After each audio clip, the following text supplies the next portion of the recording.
Oke, seperti janji saya yang mau menjadikan channel ini menjadi channel pendidikan, terutama kita di sini diskusi tentang bahasa Inggris ya. Nah, yang pertama kita pelajari itu pronoun. Pronoun itu adalah kata yang dapat menggantikan suatu kata benda. Kamu pahami aja dulu ini, nanti yang lain bisa dipelajari gampang kok. Bahasa Inggris itu sebenarnya gampang, nggak terlalu sulit sebetulnya. Hanya saja kadang pengucapannya yang sulit. Kayak future itu dibaca future, kayak love itu dibaca love. Ya kayak gitu-gitu aja sih. Tapi sangat bermanfaat. Nah, di sini kita pelajari personal pronoun ya. Ini sebagai ganti orang atau penamaan. Di sini ada subjek, ada objek. Ini cara bacanya I, me, you tetap, he, him. Jadi kalau he, ini artinya dia laki-laki ya. Jadi kalau I itu saya, kalau di sini he ini artinya dia, cuma di sini, tapi sebenarnya ini artinya dia laki-laki. Kalau she itu berubah jadi her, jadi dia artinya dia perempuan. Kalau it ini bisa jadi kata ganti binatang sebenarnya. Nanti kamu akan paham sendiri kok. Yang penting kamu tahu posisinya di mana dulu ini. Jadi it itu dia, itu nya, ya bisa jadinya juga, bisa jadi kata ganti binatang. Nah, kalau ini we. Ketika di objek, posisinya berubah jadi us. Jadi artinya ini kita atau kami. Nah, kalau they ini berubah jadi them, artinya mereka. Di sini subjek sama sebetulnya kayak bahasa Indonesia gitu sih. Jadi misalnya gini. Misalnya kayak bahasa Indonesia gini. Saya cinta mereka. Nah, saya ini posisinya sebagai subjek, ini kata kerja, yang ini objek. Nah, nih, saya cinta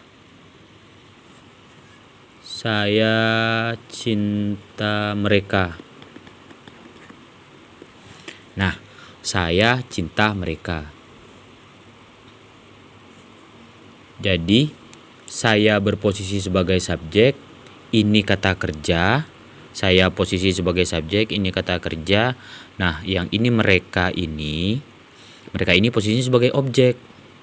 Nah, saya di sini mana? Kalau saya, aku, nah berarti saya itu I. Nah, bahasa Inggrisnya cinta udah tahu dong, love. Nah, ini posisinya sebagai subjek. Nah, di sini posisinya sebagai objek. Mereka kalau di subjek berarti they. Kalau berposisi sebagai objek dia akan ganti menjadi them. Nah, berarti di sini jadi berganti I love them. Jadi mereka yang tadi awalnya itu they, tapi karena posisinya sebagai objek maka berubah jadi them. Contohnya ini. Tuh. Di they karena posisinya sebagai objek, kalau subjek berarti tetap they, kalau objek berarti them. Coba kita balik. Mereka mencintai saya misalnya, mereka. Jadi merekanya berposisi sebagai subjek, kalau berposisi sebagai subjek dia berarti they. Mereka mencintai saya, they love. Nah, di sini berposisi sebagai objek. Saya ketika berposisi sebagai objek, saya, I. Ketika berposisi sebagai objek, dia berubah menjadi me. Nah, they love me. Ini subjek, ini kata kerja. Kalau dalam bahasa Inggris sebenarnya ini dikenal dengan verb sih, verbal. Nanti kita belajari di rumus ini. Nah, jadi they love me berubah sih. Ini subjek, kata kerja, ini objek. Jadi ketika jadi objek ini berubah jadi me. Nah, tapi kalau posisinya ada di subjek dia berubah jadi I love them. Nah, gitu sih. Gampang kan? Gampang. Gak ada yang susah kok. Nah, sekarang kita belajar tentang ini. Ini adalah possessive pronoun. Kalau possessive pronoun itu adalah kata-kata yang menunjukkan kepemilikan. Kayak, nah di sini my, saya, you, your, kamu, his, her, its, our, their. Sama artinya sih, sama yang di atas ini sama artinya. Tapi ini menunjukkan kepemilikan. Ini sama artinya dengan yang di atas. Contohnya gini. My kan artinya saya. Kalau kita tambahkan book, my book berarti buku saya. Nah, coba sekarang kalau yang kami, nah nih kami berarti ini nih posisinya sama dengan our. Kalau kami itu our. Nah, sama. Our book, buku kami. Sebenarnya gini nih. I, me, my, mine. Posisinya gini sih. You, your. Bukan, tetap ini you. Ini posisinya sebagai objek.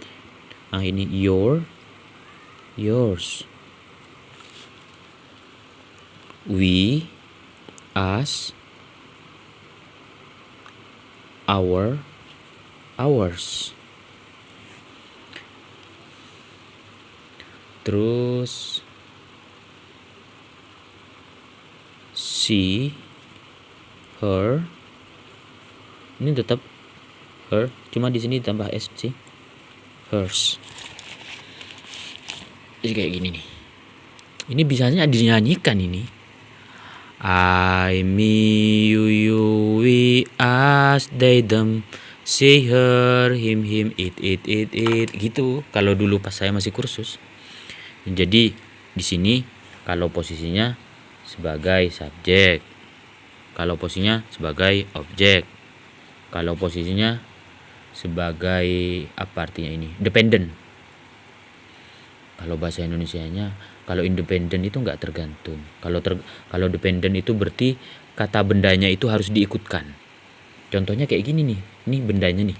Book itu kan buku.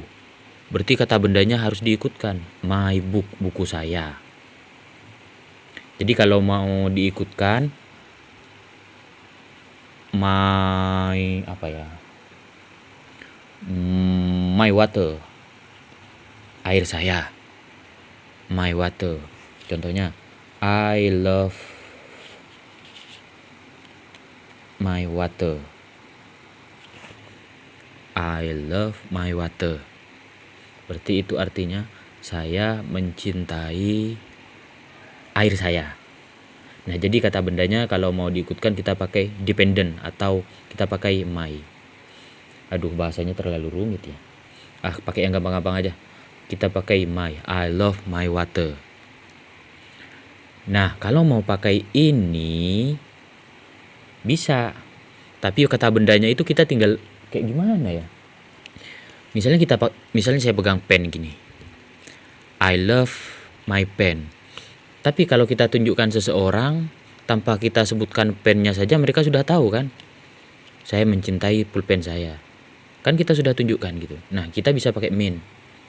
I love mine.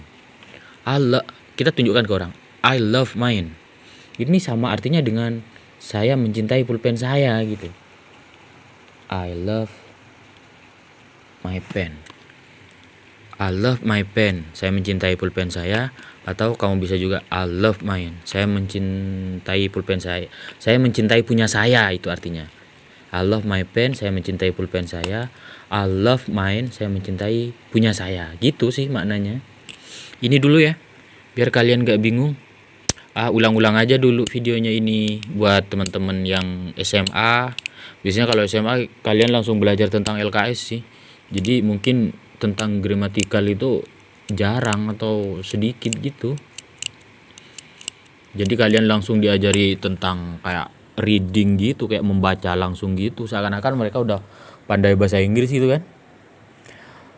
Okay guys, I hope our discussion today will be useful, and if you think it's useful, please subscribe or show this discussion to your son, to your child, to your children, to your friend, or it can be apa ya, bisa menjadi bahan gitu for you all to discuss with your friend in your school, in your home. But right now kan work from home kan, jadi it's not good lah if you only watch YouTube. I think you need also to learn about something new. It's not something new sih belajar bahasa Inggris itu, but apa ya, bahasa Inggris itu penting loh.